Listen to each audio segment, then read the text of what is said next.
Es que tuvimos al parecer una caída en el sistema, pero ya nos estamos nuevamente conectando. Carlitos, ya se están conectando de nuevo los asistentes al evento. Ok. Bueno, si quieres comienza Carlitos, ya está subiendo el número de asistentes. Ok, pero no tengo imagen, no importa, ¿me estarán viendo? Ahí ya te estamos viendo. Ok, ¿qué faltaría cargar? ¿La presentación Sí, únicamente? sí, Carlos, como la tenías ahorita al lado del micrófono, arriba azulito en la pantalla del computador, ahí puedes compartir.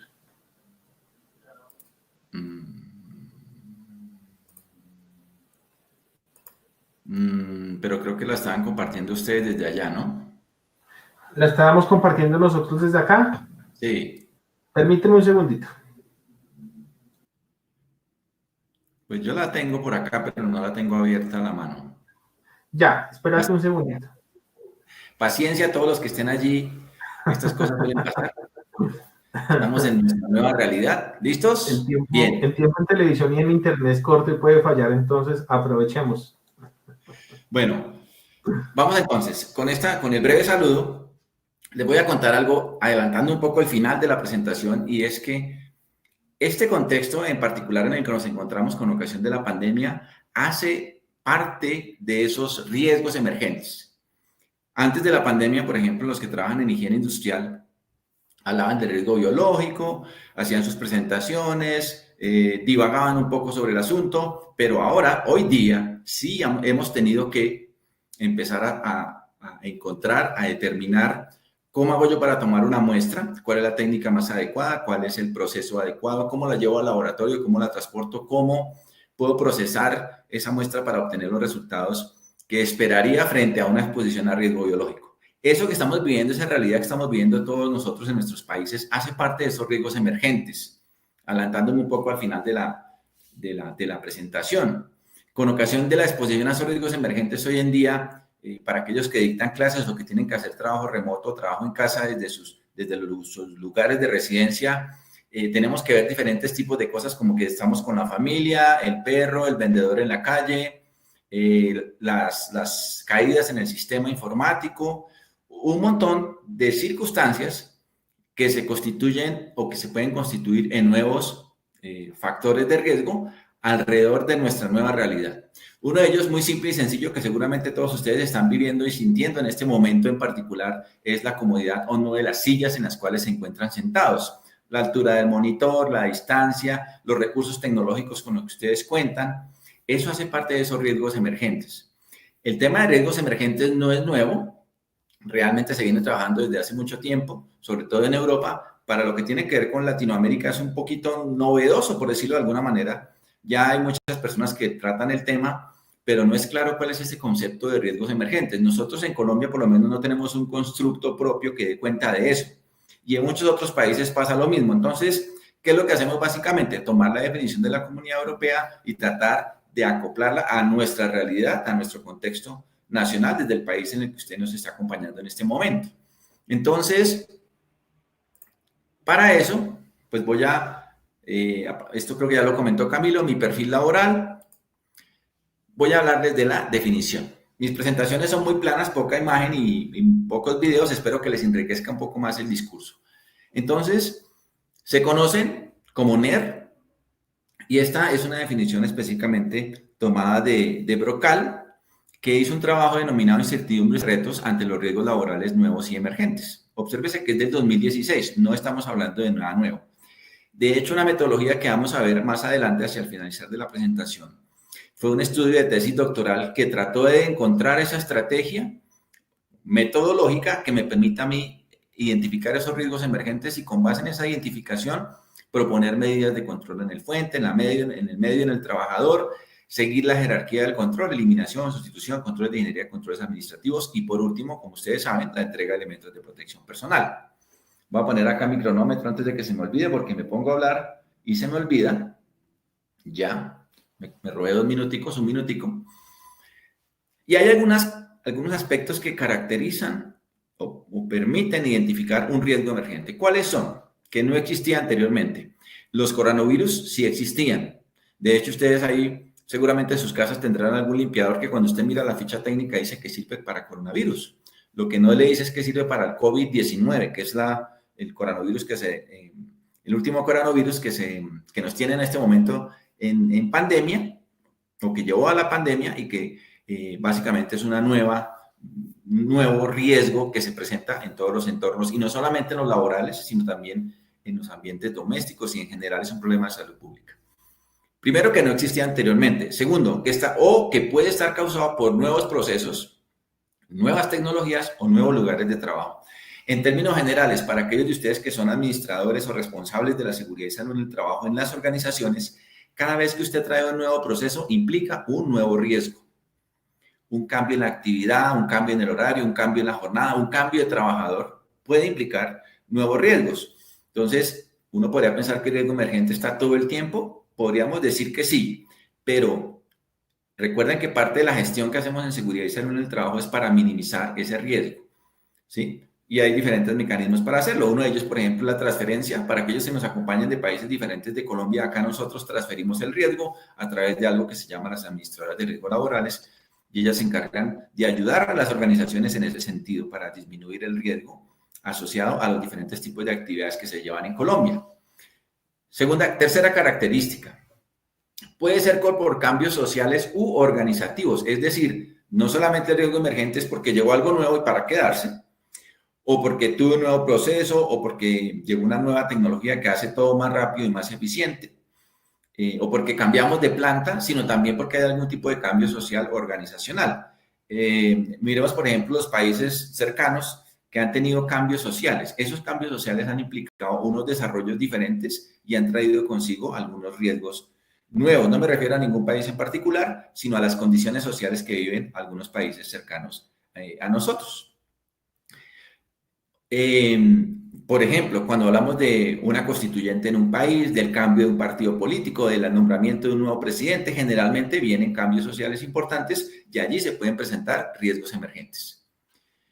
Por cuarto punto aparece todo lo que tiene que ver como un riesgo debido a un cambio en las percepciones sociales o públicas, y allí incluía COVID-19, porque frente a COVID, especialmente ahora cuando estamos hablando de riesgos emergentes, se han presentado muchas teorías de conspiración, de armas biológicas, de un montón de cosas frente a esta nueva realidad. ¿Qué sí es cierto de todo eso? Que hemos venido aprendiendo en el proceso. Recuerden que la Organización Mundial de la Salud y otras entidades gubernamentales en diferentes países recomendaban algunas cosas al inicio. Entonces, por ejemplo, hemos tenido el uso de cabinas de aspersión. Hay países donde todavía la utilizan, en México, por ejemplo, a pesar de que la OMS emitió unas recomendaciones específicas para su no utilización. En Colombia, nosotros también, a través de la Sociedad Colombiana de Ingenieros, con la cual yo trabajo, con la Sociedad Colombiana de Ingenieros Ocupacionales, hago parte, digamos que soy uno de los miembros. El Ministerio de Trabajo y Protección Social en Colombia y otras organizaciones no recomendaron el uso de cabinas de aspersión para atención del COVID. Hay países donde la siguen utilizando. La OMS también nos dijo: no utilicemos protección respiratoria N95, dejémoselo exclusivamente a los servicios médicos sanitarios para evitar su escasez. A pesar de eso, pues hay personas que las utilizan. En un momento dijeron: no es necesario utilizar tapabocas o mascarillas o protección nasobucal, como usted la conozca. Hoy en día ya es obligatorio para todo el mundo. Y socialmente está mal visto que una persona no utilice protección respiratoria o que se acerque a usted a hablarle sin mascarilla o sin tapabocas. Eso hace parte de esos procesos de cambio social organizativo. Y hace también parte del cambio de percepción que tenemos nosotros o lo que tienen las personas del riesgo. Ahí juega un papel importante todo lo que tiene que ver con la información y con la desinformación, porque a través de redes sociales en especial, por decir algo, un ejemplo real, es el uso de termómetros de no contacto. Lo vemos por lo menos mucho en Colombia, no sé si en sus países, los que nos están acompañando de afuera, pase lo siguiente, y es que cuando tienen termómetros de no contacto para controlar la temperatura, porque es uno de los síntomas de contagio por COVID, están tomando la temperatura en puntos diferentes de la cabeza, de la frente. Las fichas técnicas de esos productos dicen claramente en el manual del usuario que debe medirse en la frente, y ocasionalmente algunos dicen que en el oído. Pero usted ve que toman temperatura en el cuello, que toman temperatura en la muñeca, en la cara posterior, en la cara anterior, en muchos sitios diferentes, Pero yo les pregunto a ustedes, los que están allá detrás de la pantalla, cuando su mamá quería saber si usted tenía fiebre, ¿dónde se la tomaba? No me contesten. En la frente. Porque allí hay más vasos sanguíneos y es donde usted primero siente la temperatura. Usted no siente que tiene fiebre en el tobillo del pie. Son cambios de paradigmas, ¿cierto? A veces llegan unos más fuertes. De hecho, vi un video mexicano que hablaba de que estos termómetros de no contacto eran nocivos para la salud. Y de ahí todo el mundo en adelante considera que es una verdad absoluta. Y no lo es para nada. El termómetro específicamente mide, más no irradia, ¿cierto? Eso hace parte de los riesgos emergentes. Estoy poniéndonos un poco en contexto. La gente considera que utilizar eso es un riesgo para su salud y que sacarla de ahí es una tarea titánica y muy difícil de llevar a cabo. Cuando hablamos de los riesgos, o cuando estamos hablando de riesgos emergentes, entonces, ¿cómo hago yo para estimar si es un riesgo emergente o no? Muy sencillo. Sigo estos pequeños pasos que aparecen aquí. Estoy supervisando mi tiempo. Primero, si aumentó el número de peligros que dan origen a un riesgo. Recordemos que el peligro es una cosa y el riesgo es otra. En términos generales, el peligro yo lo observo, el riesgo lo evalúo. Entonces, si aumentó el número de peligros, puedo considerar que es una categoría emergente. Un primer síntoma. Segundo, si aumenta la probabilidad de exposición al peligro que da lugar al riesgo. Es decir, si más personas se exponen a ese peligro. Verbo y gracia, el tema de COVID. Por eso, dentro de las estrategias estaba el distanciamiento social o la cuarentena o el confinamiento. Hay diferentes tipos de estrategias que se tomaron frente al COVID precisamente para disminuir ese riesgo derivado de la exposición a personas que sean portadores. Hoy en día, por ejemplo, en Latinoamérica y en muchas partes del mundo, sobre todo en nuestros países, tenemos muchos pacientes asintomáticos. Hay gente que dice que es que es asociado a nuestra dieta alimenticia. En Colombia se dice, ¿no? Que aquí comemos plátano y yuca y eso nos hizo inmunes a los síntomas del COVID. Paradigmas. Aumentar el nivel de exposición y número de personas expuestas. Por eso es, entre otras cosas, que se limita, específicamente hablando del COVID, los eventos masivos. Aún así, recordemos, hemos tenido accidentes graves o situaciones, calamidades, como la que vivió hace poco el país hermano de Perú. Si hay alguno aquí, por favor, mis condolencias por eso que pasó, y es que digamos que en el desespero por estar encerrados tanto tiempo, y eso está amarrado de alguna manera con nuestras economías emergentes, la gente decidió salir, se fueron todos a un lugar y allí sucedió un accidente. Al final muchos de ellos tenían COVID, pero no los mató el COVID, los mató el hecho de estar todos en un mismo sitio y que la salida de emergencia no fuera suficiente o estuviera adecuada para ese proceso de evacuación que estaba haciendo la policía.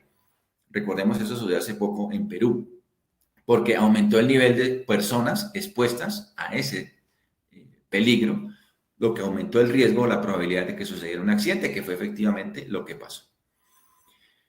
¿Qué otro factor es importante?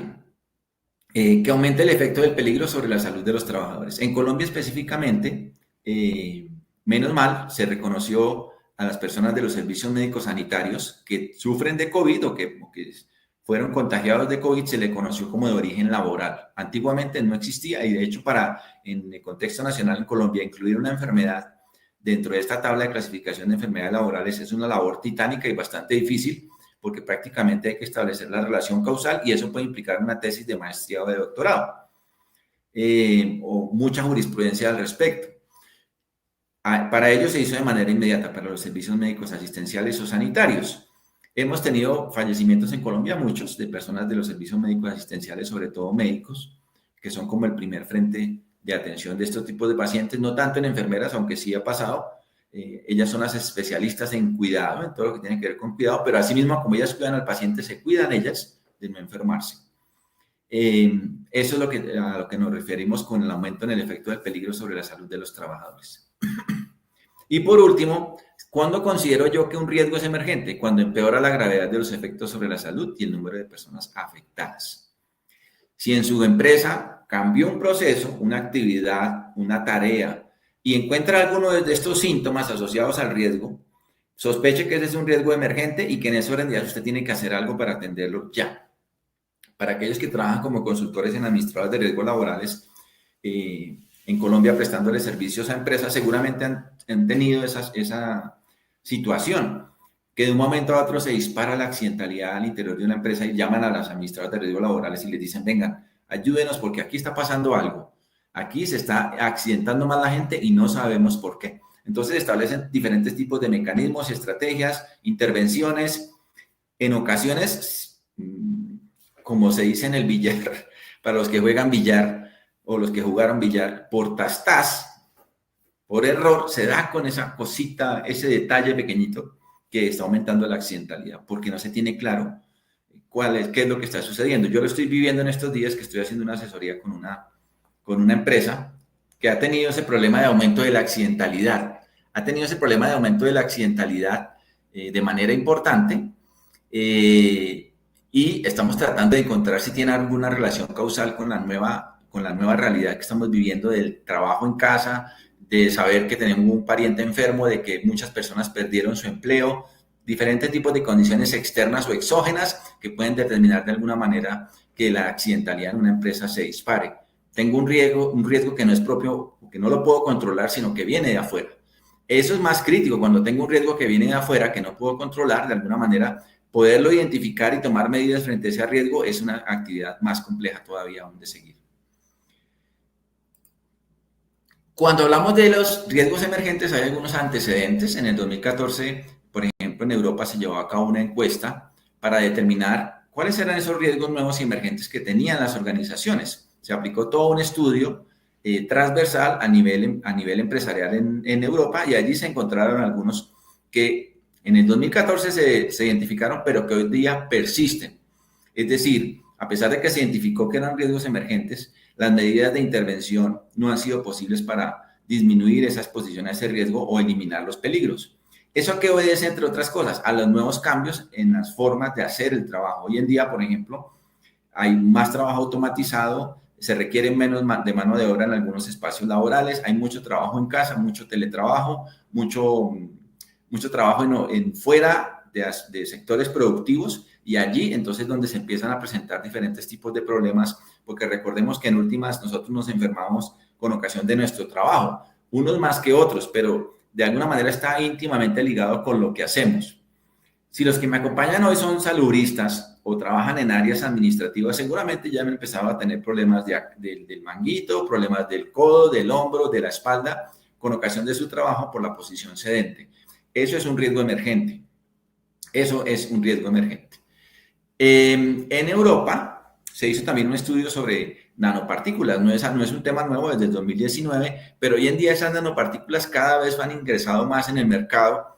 De hecho, si usted recientemente, antes de la pandemia, fue al odontólogo, es posible que le hayan puesto una calcita en el diente, una reparación en el diente con nanomateriales.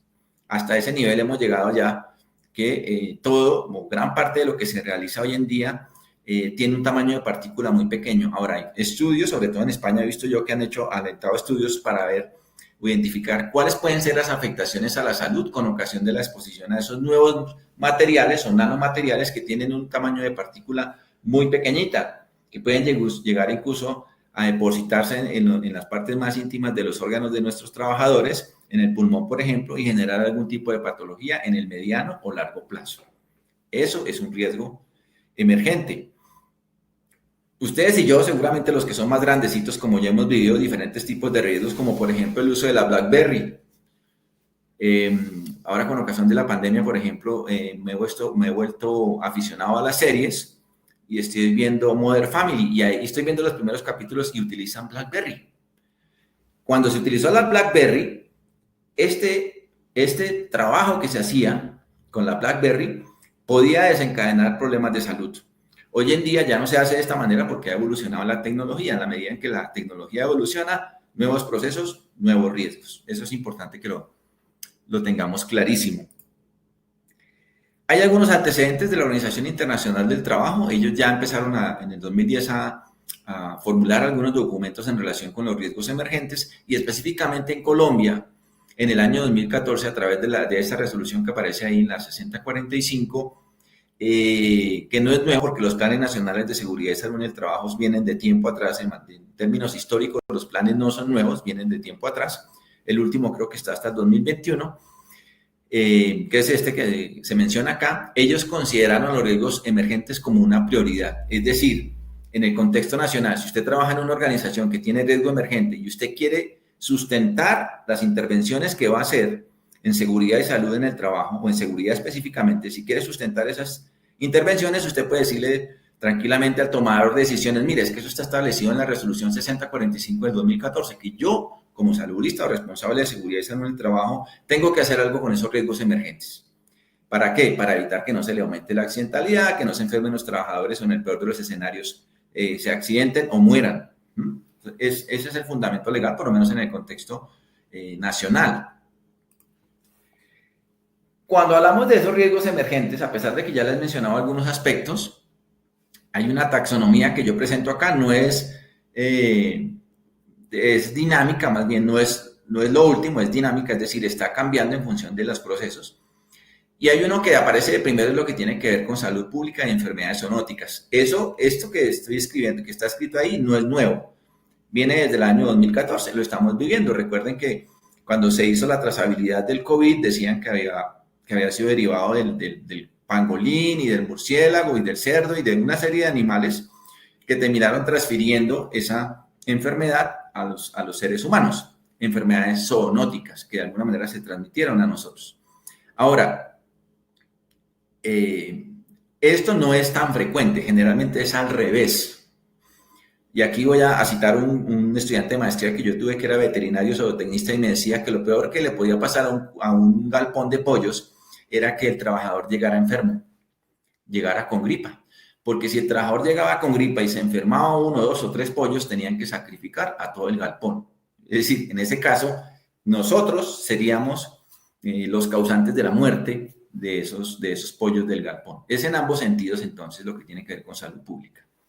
La inocuidad alimentaria es otro tipo de clasificación, porque ustedes saben que en la medida en que los alimentos estén limpios, se garantiza que estos no sean un mecanismo de contagio para las demás personas. De ahí es donde se derivó en gran parte lo de las cabinas de aspersión, porque hay plantas de producción donde el trabajador, antes de entrar en contacto con el alimento, pasa por un sistema de aspersión. Pero es que el trabajador ahí, en ese caso, va ataviado, dotado de muchos elementos de protección personal, muchísimos, y realmente el contacto que tiene con la piel de los productos químicos es mínimo. Y ahí lo que garantiza es que el producto no se vaya a contaminar. Bien, la exposición a microorganismos resistentes a los medicamentos, eso va tomando cada vez más auge. Por eso una de las políticas de salud pública en la mayoría de nuestros países es no se automedique, porque en la medida en que usted se automedica va aumentando sus niveles de resistencia, y cuando llega un agente externo, pues simplemente ya esa medicación no le sirve, tiene que pasar a un antibiótico de mayor espectro o procedimientos distintos. Pasa mucho, por ejemplo, con los casos de enfermos que están en servicios médicos sanitarios y les entró una bacteria, no pudieron controlarla y llevó a la muerte del trabajador. Otra clasificación tiene que ver con nuevos procesos y exposiciones combinadas. Allí aparece un ejemplo de ruido y sustancias ototóxicas. El ruido es un factor de riesgo físico que todos los que trabajamos en seguridad y salud en el trabajo de alguna manera reconocemos o identificamos fácilmente, porque lo percibimos, digamos que es más, por el oído es más fácil de identificar, pero en ocasiones nuestros trabajadores se quedan sordos no solamente por estar expuestos a ruido, sino por otro tipo de sustancias que afectan el oído medio. Eso en cuanto a una somera clasificación de nuevos procesos de exposición de microorganismos, inocuidad alimentaria o salud pública. Ahí hay un dato importante, y es que antes de la pandemia existían 35 millones de trabajadores en los servicios médicos sanitarios. Con ocasión de la pandemia, este número aumentó en ocupación, pues de una parte, de otra parte disminuyó por las personas que perecieron, y muchos de aquellos que estaban en formación no ascendieron a trabajar, porque no es lo mismo empezar a estudiar una carrera que usted cree que le va a aportar a su desarrollo profesional, a servirle a la sociedad, a tener que tomar la decisión de ir a trabajar sabiendo que se puede contagiar de una enfermedad mortal y que se la va a llevar a su familia. Póngase en el papel de las personas de los servicios médicos sanitarios que todos los días saben que tienen que, atendiendo pacientes de COVID, tienen que ir a su casa y tienen a su esposa, a su esposo, a sus hijos. Eso es un riesgo emergente. Eso es un riesgo emergente. Otras formas de clasificación, todo lo que tiene que ver con las nuevas tecnologías, lo estamos viviendo. Por ejemplo, yo ahora, hoy en día, no me estreso cuando entro a la plataforma y no me funciona, pero las primeras veces, yo recuerdo en mis clases o en reuniones de trabajo, porque yo hago asesoría, hago consultoría y docencia. En mis primeras clases, por ejemplo, el perro que está por ahí en la terraza ladrando, en mis primeras clases me estresaba mucho por eso, ¿sí? Ay, esto no sirve, no carga, no sé cómo entrar. Tranquilo, tranquilo, eso le puede generar tecnoestrés. Y yo creo que algunos de ustedes que han hecho uso de estas plataformas han sufrido el tecnoestrés, porque hay muchas, ¿sí? Hay muchas plataformas para comunicaciones. Ese tecnoestrés es derivado, entre otras cosas, de eso, del uso de nuevas tecnologías. La ciberviolencia, lo hemos visto, eso es un tipo de riesgo emergente que antes no teníamos, porque antes la vida social de uno no estaba en la red. Hoy en día la vida social de ustedes está en todas las redes. Si usted no es nadie, voy a reformularlo. Si usted no está o no existe para el resto de personas, o le hace falta reconocimiento social, pasan mucho con esas personas que no hacen uso de redes sociales. Haga el ejercicio de pronto ahora, si tiene un minutico en el break o al finalizar, entre a Google y escriba su nombre a ver si aparece. ¿Sí? Escríbalo. Seguramente encontrará una foto suya que nunca se había imaginado, o encontrará su nombre asociado, o tendrá un homónimo, pero tendrá que aparecer en la red en algún momento. La biotecnología hace parte de esa nueva clasificación. La tecnología ya lo mencioné, la era digital, y esto que estoy mencionando acá da origen a nuevos trabajos. Ya se los voy a comentar.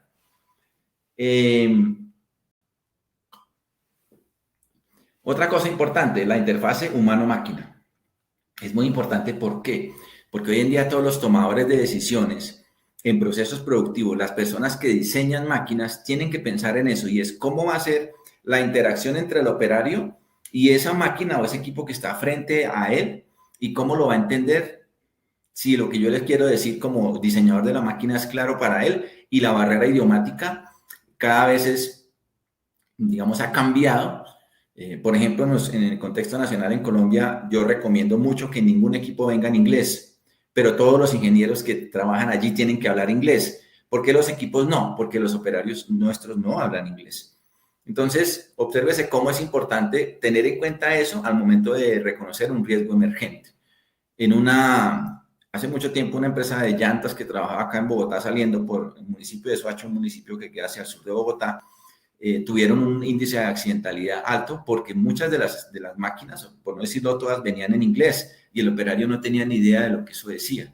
Eso ha venido cambiando mucho. Hoy en día nuestros empleados o nuestros trabajadores tienen un nivel de formación más alto, pero además de eso, el nivel de formación que es más alto, se han tomado medidas frente a esas posibles barreras idiomáticas o a la interfase humano-máquina. Aparecen allí las fuentes bibliográficas por si quieren consultarlas o leer con mayor detenimiento los estudios de los cuales sale parte de esta presentación. ¿Qué otra cosa puede considerarse un riesgo emergente? La adicción al trabajo. Posiblemente alguno de ustedes sea adicto al trabajo, hay que reconocerlo. ¿Cómo identifica uno a esas personas? A veces es fácil, a veces no tanto. Son personas que generalmente priorizan el trabajo sobre la familia. Son personas que cuando salen a vacaciones están ansiosos por volver a trabajar. Son personas que en este momento de trabajo en casa seguramente o ya se acoplaron o están sufriendo muchísimo por no volver a sus oficinas. Y no me refiero a personas que necesiten la interacción con otras personas, me refiero a personas que necesitan estar haciendo una labor específica, o recibiendo órdenes, o dando órdenes, o tomando decisiones, pero necesitan un lugar donde desarrollarse laboral o profesionalmente. ¿Qué otras cosas son importantes? El envejecimiento de la población económicamente activa, de lo que llamamos la PEA. Países como Australia o Canadá lo conocen y por eso tienen procesos de inmigración importantes. El incremento poblacional, que no es parejo en todos los casos, ¿cierto? No todos tenemos 1.000 millones de habitantes como China. Todo lo que tiene que ver con acoso laboral, eso es un paradigma relativamente nuevo, porque para las personas que son grandecitas como yo, antiguamente usted en la escuela o en el colegio le decían de alguna manera peyorativa y usted se defendía y no pasaba nada. Hoy en día un estudiante le dice a otro de alguna manera peyorativa y eso es un problema tremendo. Se arma un escándalo e incluso puede ir hasta los estrados judiciales. Que también puede constituir, riesgo precario. Todo lo que tiene que ver con las nuevas formas de contratación laboral. Allí se ve de alguna manera cómo algunos intereses económicos están por encima de los intereses de los trabajadores o no más bien de los intereses del bienestar de los trabajadores. Recientemente veía yo un youtuber mexicano que reside en Canadá y trataba de explicar con arroz cuál es la distribución de la riqueza en el país, en el mundo, y cómo las personas que tienen menos salarios eran la mayoría, los que tienen salarios más grandes eran la minoría, y cómo llegaban incluso a ganar, de estas personas, que no voy a mencionar específicamente, llegaban a ganar $32,000 por segundo. Imagínense en esa cifra, $32,000 por segundo, mientras que hay personas que no se ganan eso ni en toda su vida. Entonces, esa brecha económica constituye riesgos emergentes. La inestabilidad en el trabajo, las nuevas formas de contratación laboral, la excesiva exigencia emocional en el trabajo. En Colombia por lo menos está prohibido el acoso laboral, hay una reglamentación, pero aún así usted ve ofertas laborales que dicen, dentro de todas las características, dice trabajo bajo presión. O sea, de entrada le están diciendo a usted que lo van a acosar laboralmente. Eso es un riesgo emergente. Porque usted no, si bien es cierto que dice ahí, que lo dice en la oferta laboral y que está dentro de los requisitos, ningún requisito puede estar por encima de la ley y a usted no lo pueden acosar, pero aún así se lo están diciendo, vamos a acosarlo, venga y trabaje con nosotros. Entonces es importante que ustedes reconozcan eso, porque ustedes son los encargados de la seguridad y salud en el trabajo, y usted como encargado, los que trabajan, tienen que estar ahí metidos en todo, en todos los procesos, mirar la parte de selección laboral, para que si el trabajador tiene o no competencias en seguridad y salud en el trabajo, y si la oferta decía que va a trabajar bajo presión, hay que quitarlo de ahí, porque de entrada ustedes le están diciendo que lo van a acosar, y eso por lo menos en el contexto nacional en Colombia, para los que nos visitan de afuera, es un delito. Eso no se puede hacer. Y algo que estamos viviendo recientemente, el desequilibrio entre la vida laboral y personal, yo creo que a todos nos ha pasado, ¿cierto? Que a veces es muy difícil controlar esos tiempos y que no sabemos si hoy es sábado o domingo, ¿sí? Porque ya la vida ha tenido un ritmo diferente, sobre todo para aquellos que todavía estamos en casa y que no salimos mucho. Yo soy uno de esos porque no tengo trabajo externo. He visitado unas 4 empresas últimamente, pero no tengo que salir como otros trabajos que tienen que estar saliendo todo el tiempo. Entonces existe esa desconexión de los días de la semana. Eso puede convertirse en un riesgo emergente. ¿Y que termina afectando la salud emocional, social, afectiva, etcétera? Bueno, ¿cómo vamos de tiempo? Yo me preocupo mucho por eso, porque a veces me extiendo demasiado. Carlitos, nos quedan 8 minutos. ¿Cómo va a ser? Bueno, vamos a avanzar un poco. 8 minutos sin las preguntas de los asistentes. No, o sea, 8 minutos y a las preguntas. Adelantándoles un poquito, el principal riesgo emergente son desórdenes musculoesqueléticos, ¿sí? Desórdenes musculoesqueléticos, ¿por qué? Posición sedente, producción ajustada, incremento de los ritmos de trabajo. Acá hay un ejemplo, lo traía la imagen que es tomada de internet, yo la utilizo con mucha frecuencia, y es que ahí hay un acto y una condición insegura. La condición porque no tiene supervisión, y el acto porque él está parado ahí, y a pesar de que ellos están con traje Type B, que guantes de nitrilo, lanceta, traje de autocontenido, él no considera que eso sea un riesgo. Para esa persona que está ahí, que puede ser el jefe de producción o el ingeniero, es un riesgo. Ahora, hay unas profesiones emergentes que también están asociadas a los nuevos riesgos. Muchas de las que se encuentran ahí, ustedes las conocían de antes, por ejemplo, experto en contenidos, diseñador de medios, diseñador web, especialista en 3D, todo lo que tiene que ver con prototipado rápido que está de moda, gestores de almacenamiento en la nube. Antiguamente recuerdo que uno almacenaba en el disquete, USB, disco duro. Ahora, ¿dónde está todo? En la nube. ¿Dónde está? No sé, pero allá está. Todo lo que tiene que ver con los ciberabogados, porque hay mucho delito informático. El desarrollo de aplicaciones móviles. Hoy en día, pedí otras estadísticas de España, de Europa, y ellos eran proporcionalmente el área del mundo donde más desarrollaban y descargaban aplicaciones móviles a su celular para hacer un montón de cosas. Nosotros hoy en día también somos víctimas de eso, y el desarrollador de esas aplicaciones móviles trae consigo unos nuevos riesgos emergentes, y nosotros como usuarios también. Por ejemplo, para los que nos acompañan desde Colombia, yo no entendía cómo se utilizaba Rappi, hasta que por allá ya empecé a utilizarla y ahora me volví usuario de Rappi. Algo que uno pensaría pues tan sencillo, pero no sabía cómo hacerlo, ¿sí? Otras profesiones emergentes. Miren, aquí traigo a mi youtuber favorito, para los que lo conozcan, y si no se los cuento, Luisito Comunica, mexicano que tiene 35 millones de seguidores y que a los 10 minutos de sacar un video lo han visto 635,000 personas. Youtuber, famosísimo, ¿cierto? Es una profesión emergente y él tiene que tener riesgos emergentes, obviamente, porque tiene que estar pensando todos los días cuál es el nuevo contenido que voy a desarrollar para que los 35 millones de personas que me siguen no se aburran y me sigan viendo. Eso implica un desgaste mental. Eso es una profesión emergente. Ahí aparecen otros como el tutor, para los que trabajan en docencia, el bloguero, nanomédico, gerente de muerte digital. No sé si lo han pensado, pero el día que usted se muera, que a todos nos va a pasar, ¿quién va a borrar su cuenta de Facebook, de Twitter, de Instagram? ¿Quién va a quitarle el WhatsApp? ¿Quién va a hacer todas esas cosas relacionadas con la muerte digital que antes no tenían?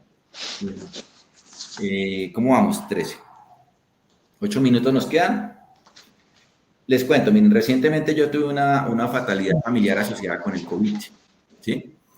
Y nosotros hicimos los papeles y todo eso porque era una persona que no tenía redes sociales, pero donde las hubiera tenido, ¿quién se encarga de hacer eso? No lo sabemos, ¿listo? Ahora viene la parte importante. Después de habernos puesto en contexto, ¿qué hacer entonces? Está esta metodología propuesta por Brocal. Primero, la identificación del riesgo emergente. Segundo, la descomposición, es que lo parto en pedacitos. Luego, la adaptación que voy a hacer para atender ese riesgo emergente desde el punto de vista de control en la fuente, medio y trabajador.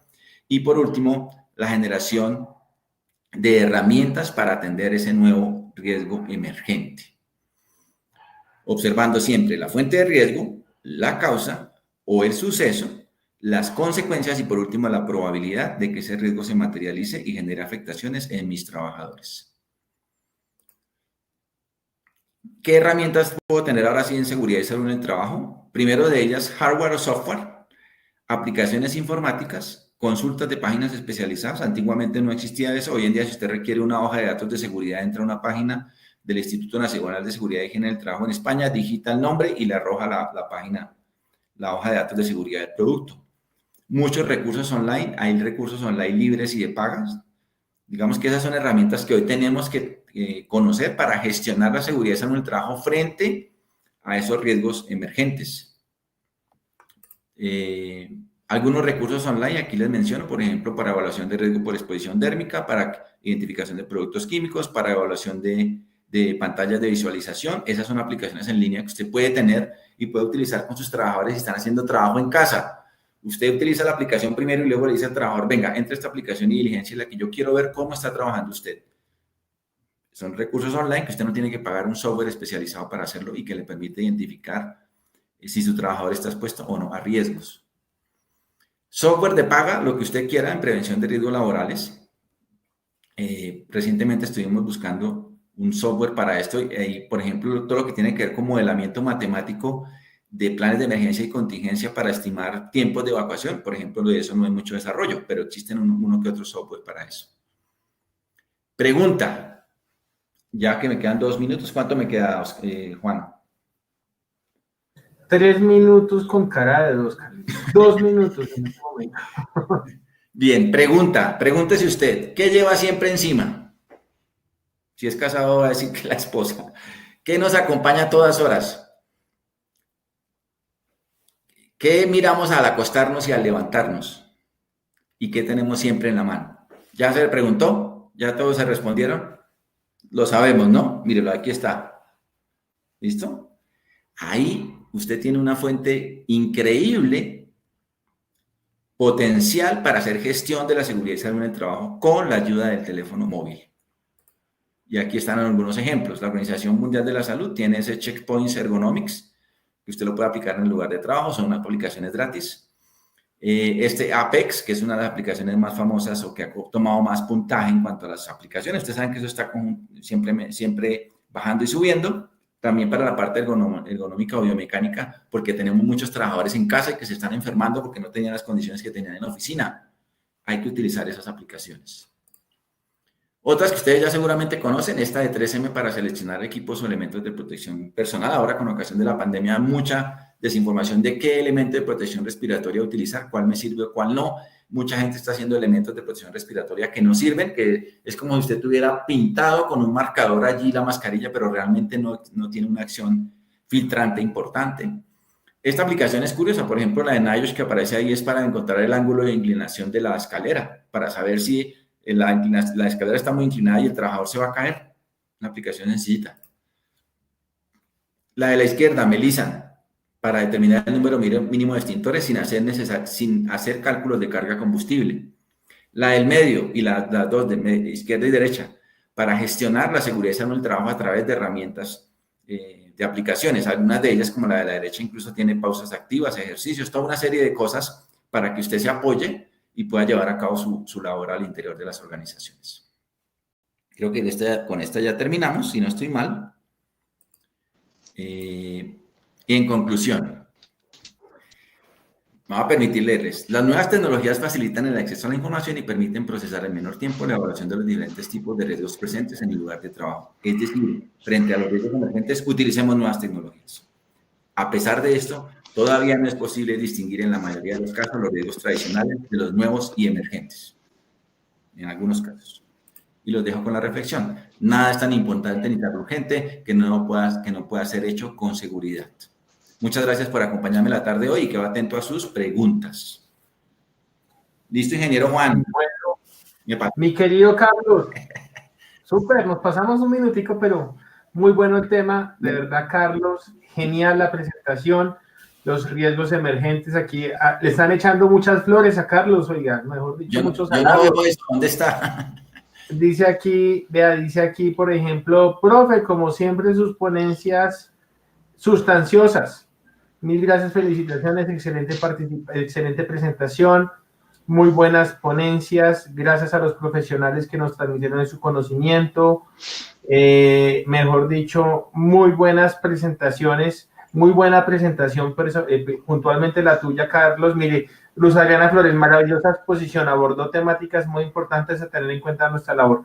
Carlos, de verdad, mil gracias. Infortunadamente no tenemos tiempo para hacer preguntas porque ya tenemos aquí esperando a nuestro otro experto de clase mundial desde ITAS, desde Chicago, Illinois. Entonces, aquellos que tengan, por favor, preguntas para nuestro experto aliado estratégico, Carlos Julio Lozano, en representación de la Universidad Nacional, aquí está su correo electrónico, cjlozanop@unal.edu.co o cjlozanop@gmail.com, o si bien quieren nos pueden escribir a nuestro correo electrónico, redes sociales, y con todo gusto le haremos llegar las inquietudes al profesor Carlos Julio. Carlitos, gracias, como siempre, chévere compartir esos espacios con Carlos, su conocimiento, experticia indudable, y le da un muy alto nivel al evento. Gracias, Carlitos. Gracias, ingeniero, gracias a todos por acompañarme esta tarde, que estén muy bien, éxitos. Gracias, perfecto, chao, gracias. Chao. Bueno, muy bien, entonces vamos a continuar con nuestra agenda. Nuestra agenda nos dice que tenemos el siguiente tema. El siguiente tema, pues, es un tema bien interesante. Vamos a conocer un poco del impacto de las leyes de inmigración de los Estados Unidos a trabajadores extranjeros. Vamos a introducir un marco legal para que ustedes, participantes, y sus familias se proyecten una vida en los Estados Unidos. Gestión integral del riesgo. Estamos conociendo de varios temas, y es importante también conocer cuáles son esas leyes federales de los Estados Unidos que nos exigen para hacer unos procesos inmigratorios adecuados y conforme a la legislación de los Estados Unidos. Para esto nos acompaña mi querido experto de clase mundial. Estamos con Omar Andrés Salguero Duarte. Él está conectado y representa al país, a Estados Unidos. Se encuentra en la ciudad de Chicago, en Illinois. Y pues Omar representa a la compañía Law Offices of Omar Salguero Duarte and Associates PC. Pues Omar, te damos una cordial bienvenida, un caluroso saludo aquí desde Colombia, desde, nuestra ciudad Bogotá, diciéndote que estamos pues con muchos asistentes aquí de varios países, varias ciudades que están muy interesados en conocer tu presentación, Omar. A partir de ese momento comienzan a contar nuestros 40 minutos. Bienvenido, Omar, muchas gracias por estar acá.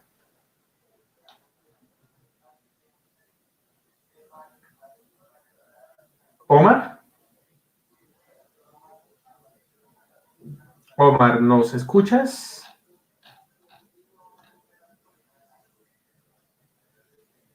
No ha prendido la cámara. Omar, prende la cámara, por favor. Y el sonido, por favor. Parte superior izquierda hasta que te aparezca el símbolo de la cámara y el símbolo del micrófono en azul. En ese momento te vamos a escuchar y a ver. Ya vemos tu presentación, pero no te estamos viendo. Omar.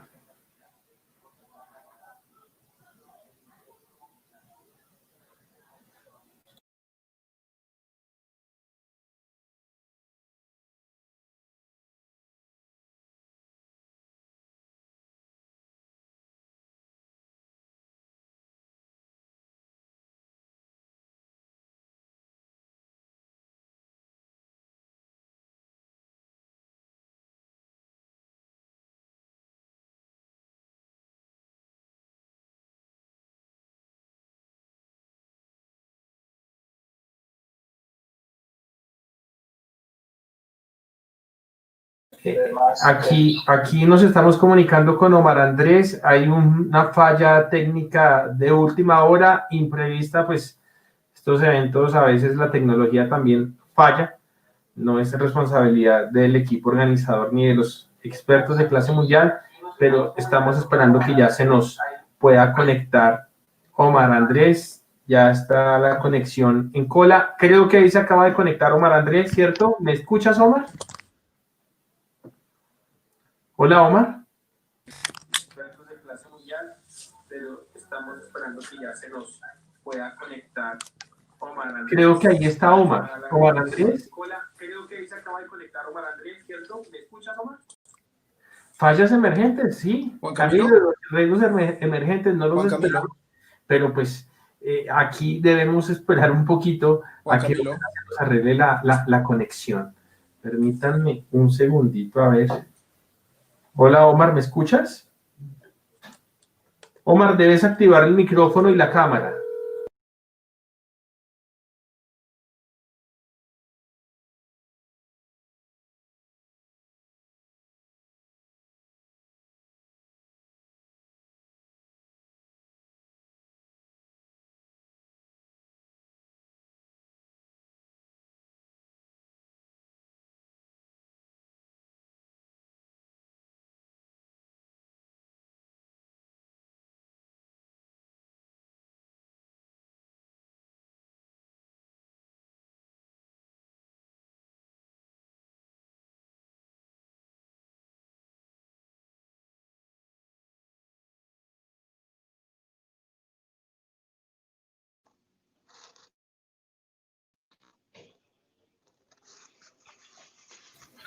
Bueno, aquí nos estamos conectando con Omar Andrés.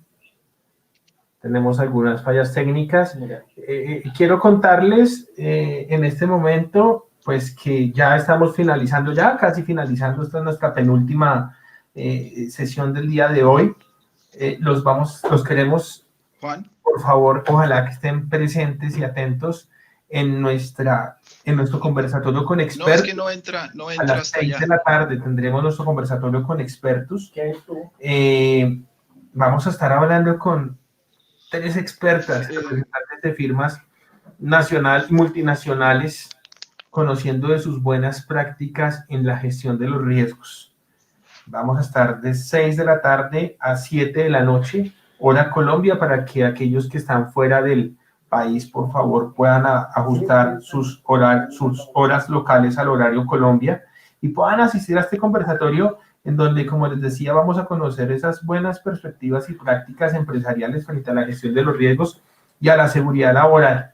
En este evento nos va a estar apoyando la gerente Latinoamérica, la TAM de HC de PepsiCo, Alex Rico. Nos va a estar acompañando la jefe que ahí sale la cámara, de gestión de OpenAI, Arista Life Science, Lady Jaramillo, multinacional también, y también nos estará acompañando en representación de la firma Conexión Móvil, el operador más grande de Transmilenio, Sistema de eso, porque ya te vi una foto de donde estoy. De gestión humana, la directora de gestión humana, Sandra Rodríguez Castillo en representación de Sí, Conexión Móvil. está ahí tratando Entonces, vamos aquí de- adelantándonos ahí un poco dice, a nuestra próxima, está para entrar, pero no entra. de las 6 de la tarde, y contándoles pues también que mañana seguimos con una super agenda. Vamos a tener una agenda muy especializada para ustedes. ¿Qué?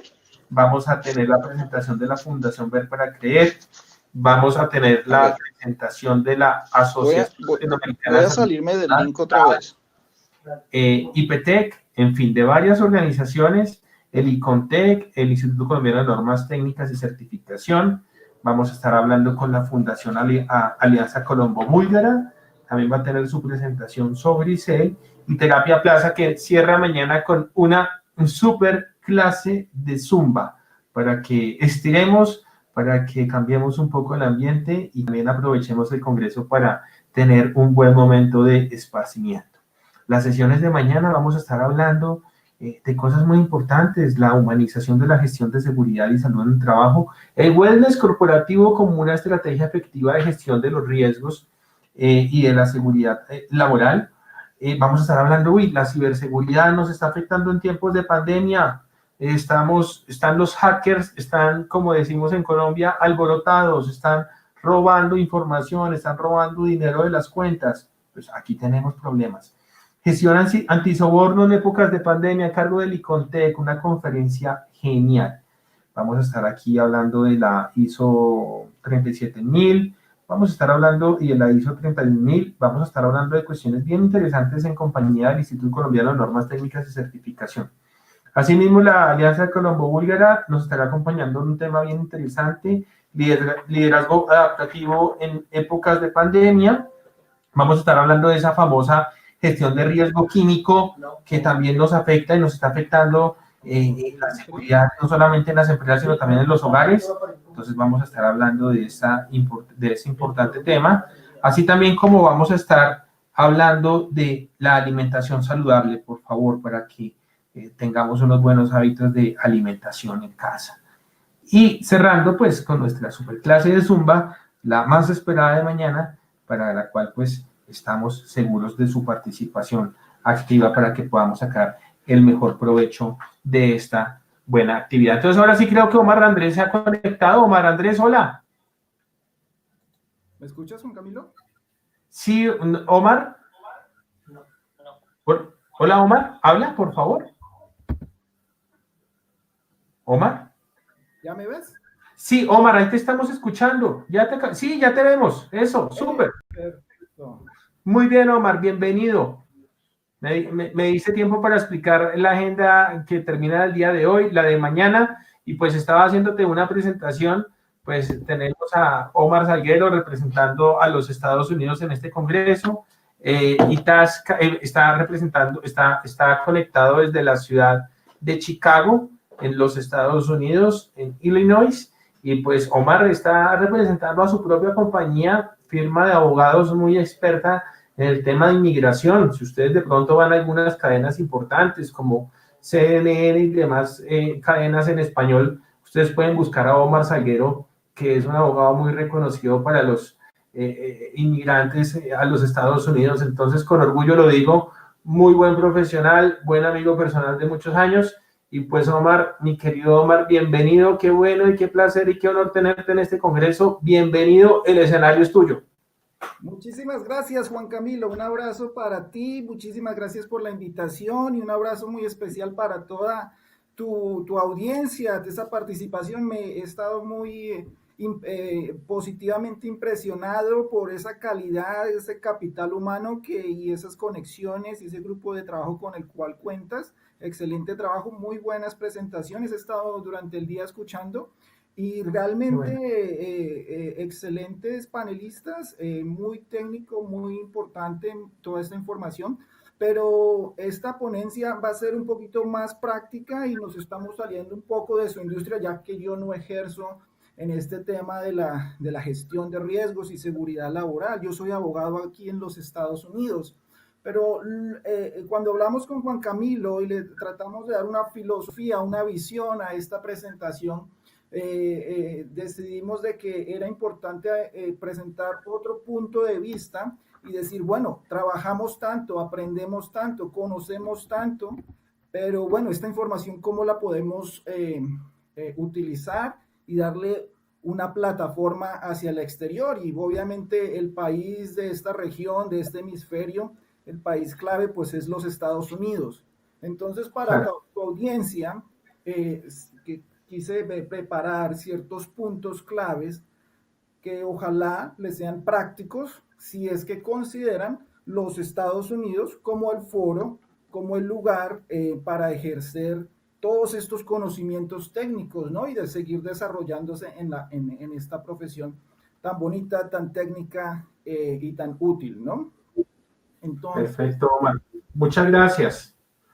Muy bien, muchas gracias. Entonces, bueno, una de las cosas, obviamente la intención de esta presentación no es hablar de política, pero las leyes de inmigración, y yo creo que no cuesta mucho trabajo llegar a esta conclusión. En los últimos 3, 4 años, nada más comprender CNN o cualquier medio de comunicación, vamos a ver la cantidad de información que tiene que ver con inmigración y qué activo, qué dinámico y qué complejo ha sido la política y la normatividad que tiene que ver con inmigración. Entonces, para entender un poquito eso, quisiera hacer un resumen de estas agencias, porque hablamos de inmigración, que la inmigración, pero ¿qué significa eso? Pues aquí en Colombia, por ejemplo. Omar, qué pena contigo. ¿Puedes subir un poquito el volumen que nos están escribiendo en el chat que no te están escuchando muy bien, por favor? Qué pena contigo. ¿Me escuchan mejor? ¿Ahí? Sí, un poquito mejor. Dale, perfecto. Ok. Perfecto, muchas gracias. Entonces estábamos hablando, queríamos comenzar con las agencias de inmigración. En Colombia, por ejemplo, nos referimos a los ministerios del gobierno, de la rama ejecutiva. Aquí en Estados Unidos son departamentos y el departamento clave, aunque hay otros que juegan ciertos papeles que tienen que ver con el área de inmigración, el departamento clave sería el Departamento de Seguridad Nacional, el US Department of Homeland Security. Van a verlo con sus iniciales de DHS, y es un ministerio, un departamento inmenso que cuenta con varias agencias claves. Entonces, las tres que quisiera introducir brevemente son ICE, USCIS y CBP. ¿Quiénes son ICE? ICE. Ellos son la rama, la oficina que cuenta con detectives, con policías, con fiscales. Ellos son los que se encargan de ejecutar, de llevar a cabo las leyes de inmigración. Muy comúnmente, cuando miramos el tema de redadas o de situaciones donde se están haciendo operativos que tienen que ver con el área de llevar a cabo y hacer cumplir las leyes de inmigración, están involucrados estos agentes y esta agencia, ICE. La siguiente es esa en términos prácticos, esperemos que en su vida profesional no tengan mucho contacto con esa entidad, ya que esta normalmente tiene que ver ya con situaciones de criminales, situaciones de problemas de personas que han violado las leyes de inmigración o situaciones de esta naturaleza, ¿no? Las otras dos, por eso no hablamos mucho de esa, pero las otras dos vamos a enfocarnos un poquito más. USCIS y CBP. CBP es Customs Border Patrol. Esa es la agencia a la cual pertenecen los oficiales con los cuales interactuamos en los puntos de entrada, en los puntos de inspección y admisión a los Estados Unidos. Llámese el terminal internacional al aeropuerto donde usted aterrizó, llámese los puertos fronterizos, los puestos fronterizos en las entradas de México o Canadá, o en los puertos. Entonces, estos agentes llevan a cabo un proceso de análisis, de admisión, se le conoce con el término de admisión, porque lo que estamos haciendo cuando estamos acercándonos a estos puestos es pidiendo la admisión para entrar a los Estados Unidos, y si cumplimos y si el oficial en su discreción, ese término voy a tratar, obviamente esta presentación es en español, pero importamos una terminología del inglés y para ser consistentes y asegurarnos de que entendemos bien de lo que se trata. Discreción no tiene que ver de pronto con prudencia, sino más bien con el libre albedrío o la toma de decisiones. Entonces, estos oficiales tienen una discreción, una capacidad de tomar decisiones muy amplia, la cual constitucionalmente se les ha brindado y se defiende bajo la doctrina de leyes de inmigración y de derecho constitucional dentro de los Estados Unidos. Así lo ven desde aquí. De allá para acá, los extranjeros, pues sí, nos quejamos mucho porque a veces se ven arbitrariedades, se ve un comportamiento un poco hostil, se ve que ellos más o menos hacen, en pocas palabras, lo que quieren. Entonces, eso viene por eso, por esa discreción que se encuentra en muchos de los parágrafos de las leyes de inmigración, donde se le otorga la discreción a estos oficiales de la agencia que estamos hablando, no solo de CBP, sino también en USCIS y en ICE. La discreción para aplicar, para llevar a cabo, para ejercer y enforzar las leyes de inmigración. Un tema importante que tiene que ver con CBP, antes de que pasemos a la siguiente agencia, es que aquellos de ustedes que ya llevan varios años viajando a los Estados Unidos, recuerden que en unos años nos entregaban una cartulina blanca, el famoso I-94. Este documento nos permitía saber cuánto tiempo nos daban de permiso para estar en los Estados Unidos. Entonces hagamos ahí un pie de página, una nota. La visa para viajar a los Estados Unidos puede ser de 2 años, puede ser de 5 años, puede ser de 10 años, con entradas múltiples durante ese tiempo, dependiendo la visa. Ya vamos a hablar, la mayor parte de la presentación es hablar de diferentes visas y leyes, ¿no? Pero para dar un ejemplo, con la visa B1, B2, que es la visa de turismo y aquella que se utiliza para efectuar negocios muy pequeños, muy simples, entonces esa, en el caso de Colombia, por ejemplo, en los últimos años, pues nos las han otorgado por 10 años, ¿cierto? Pero obviamente eso no significa que podemos vivir en los Estados Unidos por 10 años. El permiso, al entrar, el que se pone en este documento que les hablaba del I-94, en esa cartulina blanca que daban antes, y ahora lo hablo desde el punto de vista de que la agencia donde se puede encontrar ese récord, porque ya no nos dan la cartulina blanca, sino donde pueden entrar a mirar en la página de CBP, simplemente con una pequeña búsqueda en Google pueden hacerlo, obtener mi I-94, los lleva a la página electrónica de CBP, de Customs Border Patrol, y ahí pueden, colocando su número de pasaporte y su nombre y todo, pueden mirar los récords de entradas y salidas de los Estados Unidos e imprimir eso como la prueba de entrada y salida legal de los Estados Unidos. Eso es importantísimo para mostrar un récord de entradas y salidas, para demostrar que se ha entrado legalmente, para mostrar que se ha cumplido con las visas y eso le puede servir mucho a su abogado después cuando lo contacten, ya sea para un trámite de una visa no inmigrante o para una visa de tipo migratoria. Entonces, hablábamos que este I-94, ahí sí va a decir el permiso de estadía. ¿Cuánto tiempo le dan? No asumamos que siempre nos van a dar 6 meses. Es común, es el tiempo más común que nos dan con las visas B1 o B2, por ejemplo, pero nos pueden dar 1 mes, nos pueden dar 2 meses, nos pueden dar 3 meses, especialmente si ellos ven una frecuencia muy alta de visitas durante el último año. Si ellos, si los oficiales, y otra vez vuelve la palabra discreción, que tienen esa capacidad amplia de decir, bueno, usted está entrando y saliendo mucho, ¿qué es lo que está haciendo acá? Si ellos tienen más preguntas, pueden enviarlo a una oficina especial, a un cuarto. Muchos de mis clientes le llaman el cuartito. Eso se llama la inspección diferida o inspección secundaria, donde un oficial de inmigración ya se sienta con ellos en el escritorio y le hace más preguntas detenidamente, de nuevo, ejerciendo la discreción. Y hay que tener mucho cuidado ahí, porque cualquier cosa que demuestre un pequeño incumplimiento con el propósito de la visa con la que usó para la entrada anterior, pues puede crear problemas. Por ejemplo, si en su entrada anterior utilizó una visa de turista y ellos encuentran alguna información o tienen razones para sospechar que estuvo estudiando o trabajando, entonces vamos a tener problemas.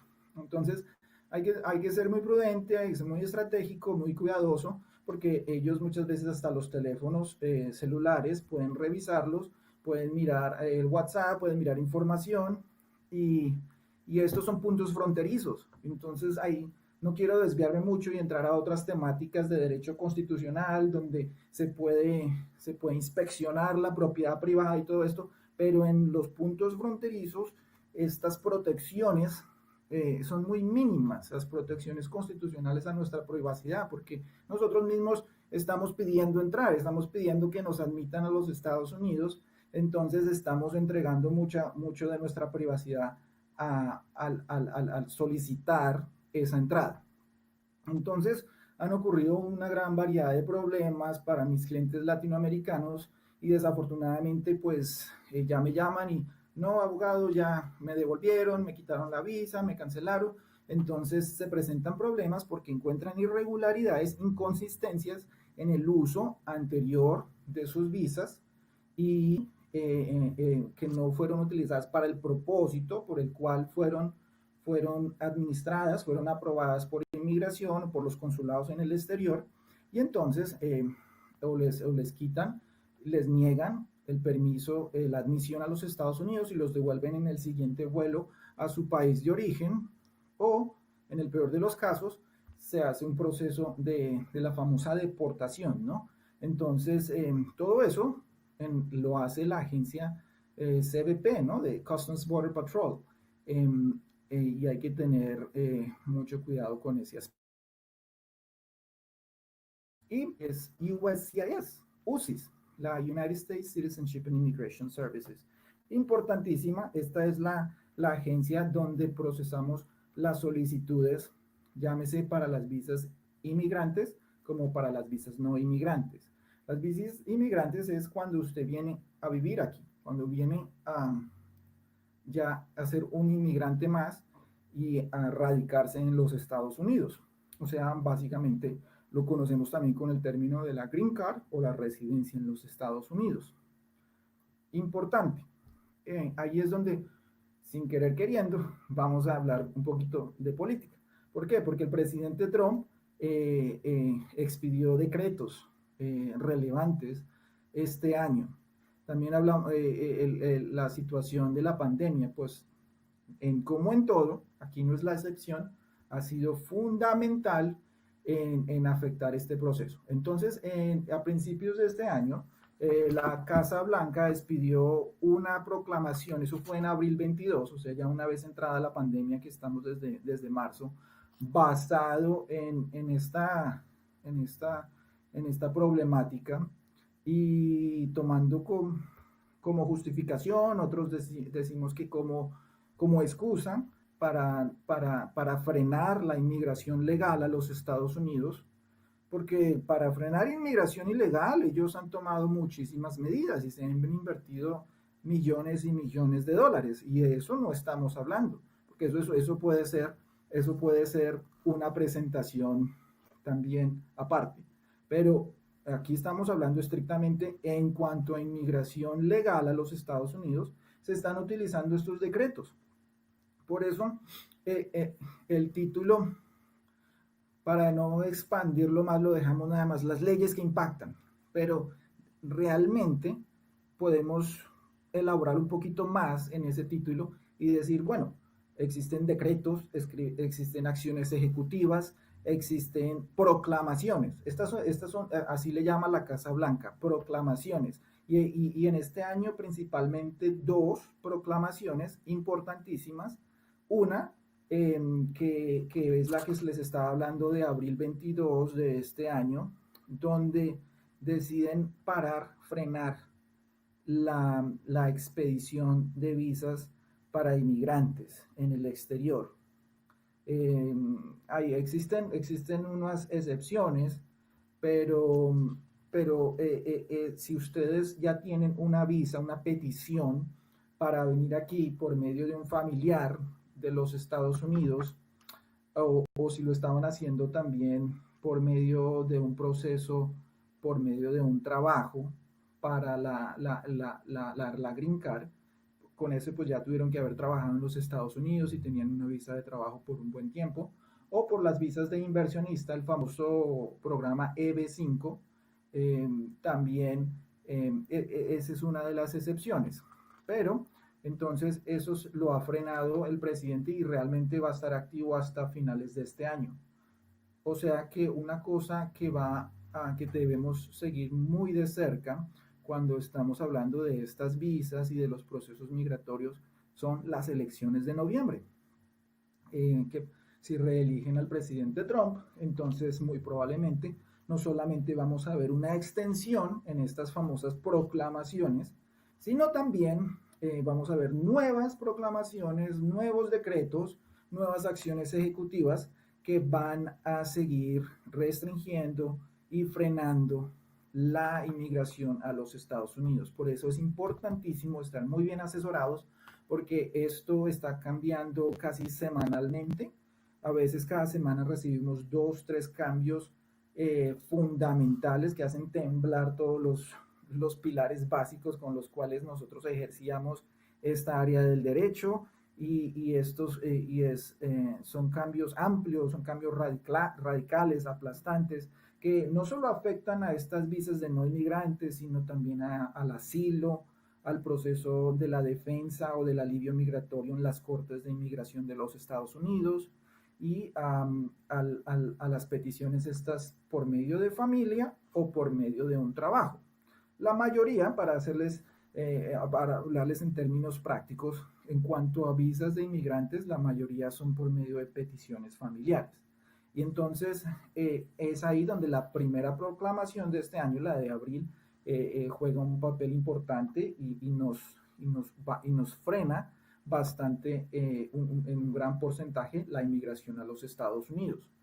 La otra proclamación que es importante, y ya entramos a este tema de las visas no inmigrantes para profesionales así como ustedes, entonces ahí también tenemos una restricción, que utilizan la situación de la pandemia y los problemas económicos, llámese el desempleo primordialmente, que afectan la expedición de estas visas. De hecho, las frenaron por completo en los campos de las visas H1B, H2B, la J, la visa L.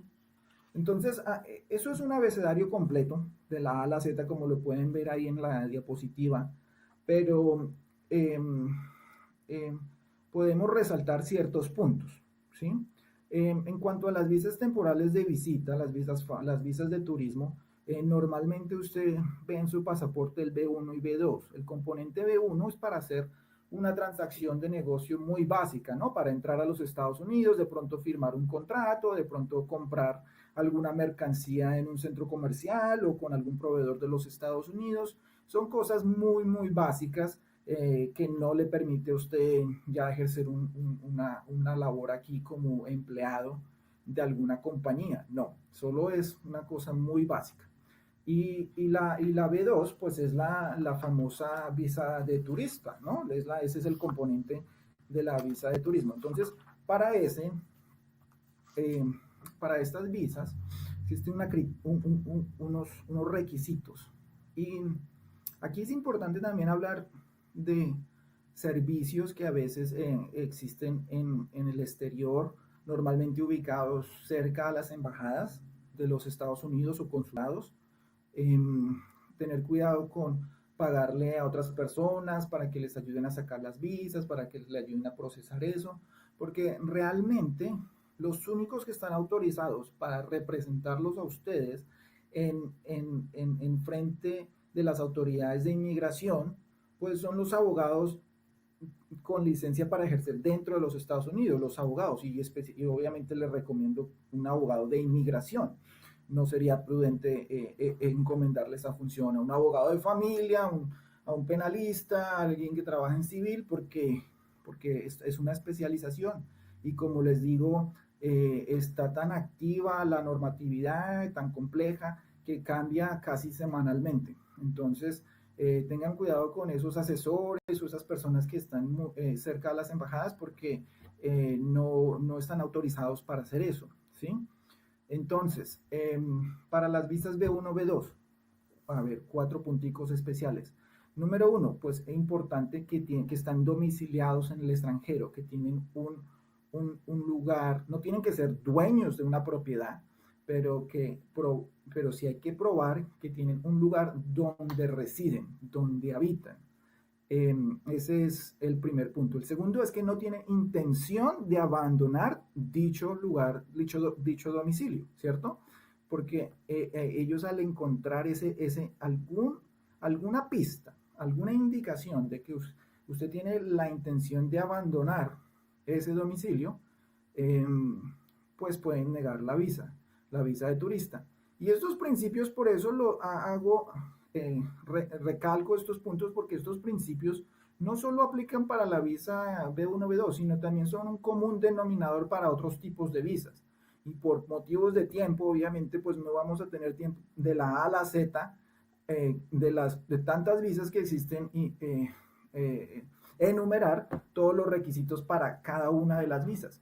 Pero sí estoy enumerando principios fundamentales que ustedes pueden tener en cuenta porque se aplican a muchas de estas visas. Entonces, si usted tiene intención de abandonar su domicilio en el extranjero, cualquier pista que a ellos, al oficial consular, el que trabaja, por ejemplo en Bogotá, el oficial que trabaja ahí en la embajada de los Estados Unidos, en la avenida El Dorado, en la 26, pues ellos ese es el análisis que están haciendo, ¿no? El tercer punto es que usted tiene una intención de estar temporalmente en los Estados Unidos.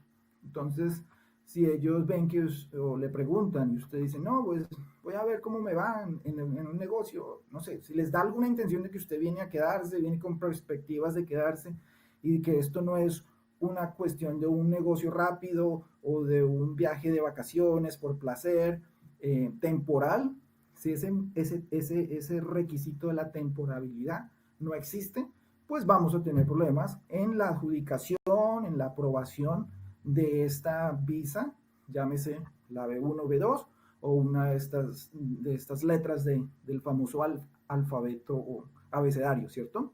Entonces, esos puntos hay que tenerlos importantes. Obviamente la capacidad de financiarse el viaje. Entonces, por eso es que piden las cuentas bancarias y todo eso, para demostrar que tiene una capacidad económica para financiarse un viaje a los Estados Unidos. Y como les decía, una vez ya tienen su visa, cumplir con esos permisos de estadía, no pasarse. Porque cuando usted se pasa, es decir, si le dan 6 meses, enero 1 de 2020 y en julio 1 usted todavía sigue en los Estados Unidos, o sea, ya se pasó un día, bueno, ya incumplió la visa, entonces ya empiezan a haber problemas de términos discrecional, o sea, seguimos utilizando la terminología que ellos usan para entender bien el mecanismo y el proceso que ellos hacen, ¿no? Entonces, ya les está dando pie a ellos que por discreción, que por juicio y libre albedrío, a la próxima vez que usted trate de entrar, no lo dejan entrar porque usted se pasa un día. Pero eso es lo que ellos podrían hacer, pero no es obligatorio para ellos tampoco. De pronto dicen, bueno, sí, entren, no hay problema. Todo eso viene desde arriba, ¿no? Por eso es tan importante qué pasa en las elecciones, qué políticas va a dictar desde la Casa Blanca y sus ministerios, el director del Departamento de Seguridad Nacional y el departamento o los directores de las diferentes agencias previamente mencionadas. Entonces, eso es lo que pasa con la visa B1, B2, para estudiantes y para pasantías. Esa es muy común. Muchos latinoamericanos aquí en el área de Chicago, muchos colombianos, por ejemplo, tienen visas Fs o Js. Las visas F1, las de estudiantes que están en las instituciones académicas, Las M casi no las vemos mucho, son ya de tipo de vocación, como otros organismos, instituciones educativas, tal vez como centros educativos para pilotos o para chefs o de pronto artistas, no sé, esas no son tan comunes. La J sí, ya son pasantías muy comunes. Y entonces en ese campo eh, hay que, podríamos resaltar varias cosas. En esta época del COVID, eh, tuvimos el problema de que se estaban venciendo muchas visas y la gente no podía salir. Muchos de los aeropuertos en Latinoamérica estuvieron cerrados por un tiempo, otros permanecen cerrados para vuelos internacionales. En Colombia, al día de hoy todavía no, creo que están analizando a ver si por fin a finales de este mes. Ustedes me corregirán en los comentarios y ya me informan si ya tienen una fecha comprobada y firme, pero esto ha requerido que la gente pida extensiones para sus visas F, para sus visas J. Entonces es importante estar al día para que no se pasen del tiempo permitido, porque empecé a presentar el formato o lo que les decía de pasarse un día. ¿Qué pasa si usted se pasa más de 6 meses? O sea, en el ejemplo, entró en el enero del 2020 y en enero del 2021, o sea, si le dieron 6 meses en el contexto de la visa de turista, y enero del 2021 ya significa que ya se pasó 6 meses, o sea, acumuló 6 meses de presencia irregular en los Estados Unidos. Usted al salir se le impone un castigo de 3 años. O sea, así se case con una ciudadana o un ciudadano de los Estados Unidos, no va a poder entrar por 3 años. Es un castigo obligatorio. O sea que ahí sí no va a ser discreción de los oficiales de inmigración que trabajan, están obligados a imponerle el castigo. Entonces, tiene 3 años. Si se pasa un año, o sea, entró, de nuevo el ejemplo, enero 2020, le dieron 6 meses, pero siguió un año después, o sea, en el verano del 2021, todavía siguió, estaba en los Estados Unidos y después de eso se fue, o sea, acumuló más de un año de permanencia irregular en los Estados Unidos, sale, se le impone un castigo de 10 años. Muy seria ese castigo. Entonces, es muy importante tener en cuenta esos castigos porque ¿qué pasa si a usted le sale una oportunidad laboral muy atractiva en los Estados Unidos? Está la empresa, le ofrecen un trabajo, vamos a procesarle su visa de trabajo, pero ¿qué pasa?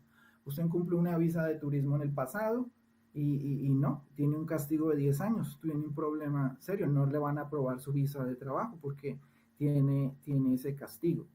Entonces, hay que tener mucho cuidado con eso porque esos castigos son difíciles de manejar. ¿Ok? Entonces... Mi querido Omar, qué pena. Te quedan 2 minutos. 2 minutos, ok. Sí, Omar, qué pena contigo. No hay problema.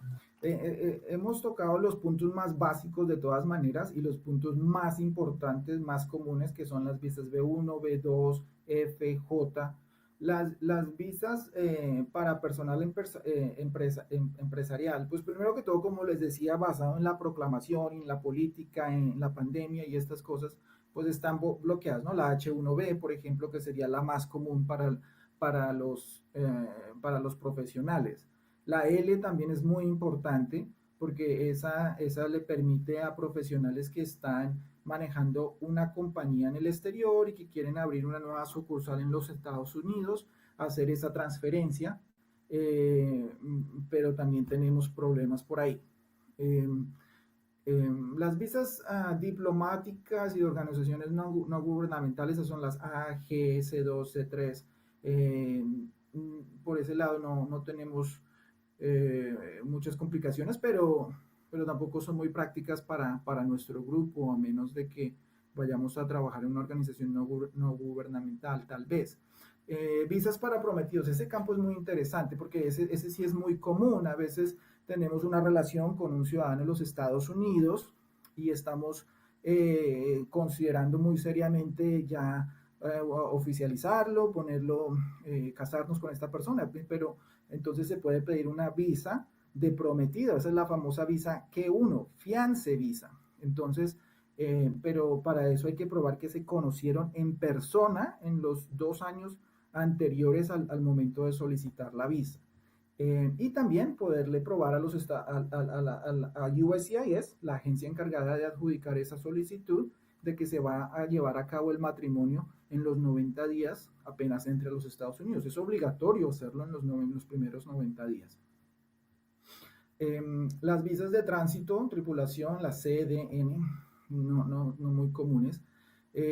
Las visas de cooperación con las autoridades, esas también pues tuvo que pasar algo triste, digamos en la visa U, es cuando usted ha sido víctima de un crimen dentro de los Estados Unidos y tiene que ser no cualquier crimen, hay una lista de 27 crímenes, actividades criminales que calificarían para eso y también tiene que usted contribuir, cooperar, ayudar a las autoridades a que se judicialice a esa persona, usted ayuda en la investigación. Ok, Juan Camilo, creo que ya se nos está acabando el tiempo. ¿Qué preguntas hay o qué inquietudes?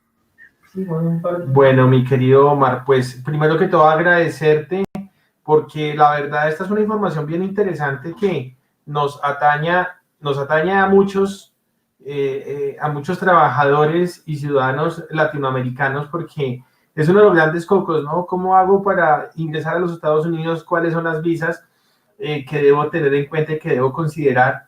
En este momento tenemos bastantes inquietudes, pero infortunadamente, Omar, por el tema de tiempo, no es posible contártelas en este momento. Yo te voy a pedir un favor, si quieres coloca el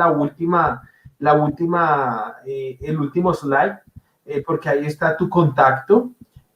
Creo que tú lo colocaste exactamente. Yo les voy a pedir el favor porque sí hemos recibido bastantes inquietudes, Omar, respecto a la expedición de las visas. Aquí hay una persona que dice que se va a contactar contigo para hacerte unas consultas. Están hablando de algunos riesgos en medio de la pandemia, de la aeronáutica civil colombiana.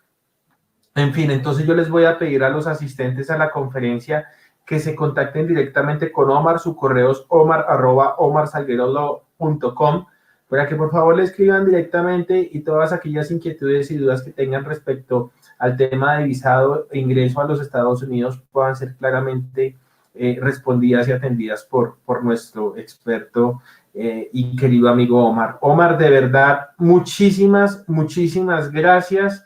Los comentarios los mejores, excelente la información.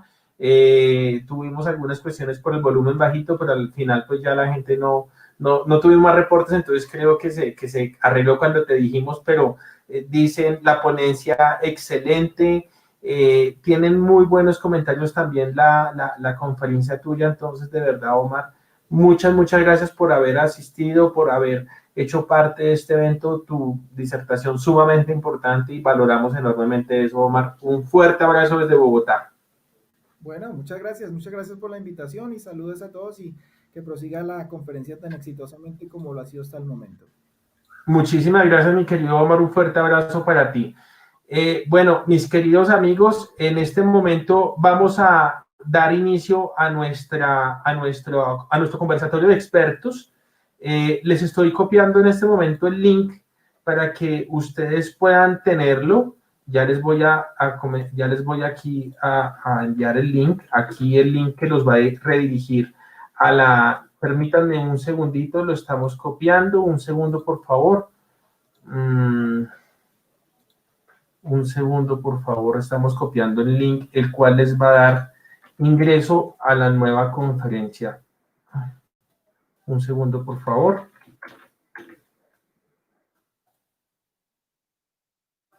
Aquí lo tienen ustedes, por favor. Entonces, como ha sido en las otras conferencias, vamos a terminar esta sesión y apenas terminemos esta sesión, ustedes se conectan al nuevo link que les acabo de compartir. por favor. Muchas gracias por haber asistido. Los esperamos en el conversatorio. Va a estar buenísimo. Muchas gracias.